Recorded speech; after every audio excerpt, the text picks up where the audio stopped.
మొన్న సంతలో ఎనుగొడ్డు పట్టుకొచ్చుకున్నారు. ఎందుకంటే పల్లెటూరులో కొనుక్కోకుండా సంతలోకి పోయినారు. సంతలోకి పోతే ఏం చేశారంటే వాళ్ళు దీనికి 18 వచ్చి 15 లీటర్లు, సాయంత్రం వచ్చి 10 లీటర్లు వస్తుందని చెప్పినారంట. వీడికి వచ్చేళ్ళకు ఇది 1 లీటర్ కూడా పాలిలే. వీళ్ళైతే తనకలాడుతున్నారు. కానీ మనం కొనుక్కోవాలంటే ఎప్పుడే కానీ ఎనుగొడ్లు మార్కెట్లో కొనుక్కోకూడదు. విలేజ్లకు వచ్చి పల్లెటూరులకు వచ్చి తిరిగి మనం ఎంక్వైరీ చేసుకొని పక్కింటి వాళ్ళంట, ఆ ఇంటి వాళ్ళంట, ఈ ఇంటి వాళ్ళని అడిగితే వాళ్ళు అరువు చెప్తారు ఏమని. కానీ వీళ్ళు సంతలో పోయి కొన్నప్పుడు చెప్పినారంట దగ్గర ఇది 18-15 అంటే పొదుగు కూడా బాగా పెద్దగా ఉన్నది. 18-15 సాయంత్రం 10 ఇస్తుందని వీళ్ళు టెంప్ట్ అయినారు. దగ్గర ఎంతకు కొన్నారు తెలుసా? 55,000.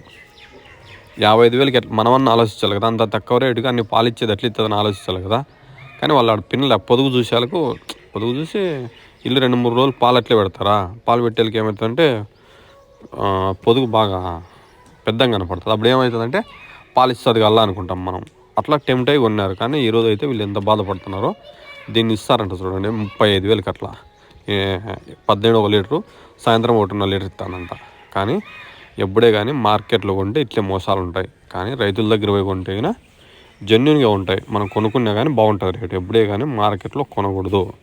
రైతుల దగ్గరికి పోయి కొనుక్కోవాలి. 2-3 ఊర్లు తిరిగి అని కొనుక్కుంటే కానీ మనకు బాగుంటుంది. లేకుంటే కానీ ప్రతి ఊరు ఇట్లే మోసపోతారు సంతలో. ఎందుకంటే మోసము.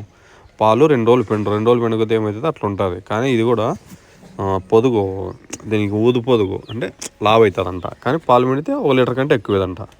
మన ఛానల్ సబ్స్క్రైబ్ చేయండి, లైక్ చేయండి, షేర్ చేయండి.